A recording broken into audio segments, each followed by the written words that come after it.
اهلا وسهلا بيكم في مطبخ للاكل اصول. النهارده هنعمل مع بعض اللفت المخلل. لو اول مره تشوفوا فيها القناه ما تنسوش تشتركوا وتفعلوا الجرس عشان يوصلكم كل جديد. ويلا بينا نبدا. هنجيب كميه اللفت اللي هنخللها ونقطع الجذور بتاعته وننضفه كويس. بعد ما غسلنا اللفت كويس قوي هنقطعه قطع. ممكن تقطعيه قطع صغيره لو انتي عاوزاه يستوي اسرع، لكن انا مش فارقلي موضوع التقطيع دلوقتي، فهنقطعه قطع متوسطه نوعا ما. هنحط شوية من الملح على اللفت علشان تنزل المية اللي جواه، وفي نفس الوقت لما يستوي يدينا قرمشة. وبعد ما نحط الملح هنقلبه مع بعضه كويس ونسيبه ونغطيه لمدة 3 ساعات ينزل المية بتاعته.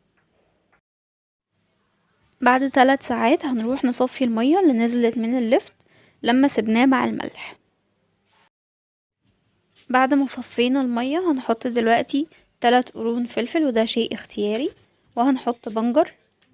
البنجر علشان يديله لون بينكي شوية، ما يبقاش ابيض بعد ما يستوي.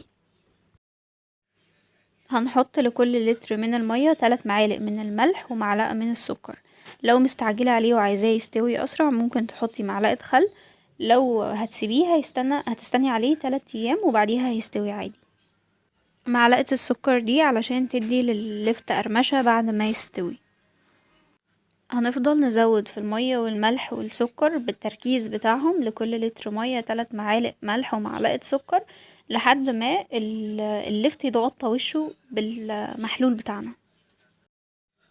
يفضل ان انتي لما تيجي تخلليه ما تحطيهوش في جردل كبير زي كده، الا لو هتملي الجردل ده كله، علشان الجزء اللي على الوش هيحصل فيه هادر ومش هيستوي كويس او لونه هيغير بعد فترة.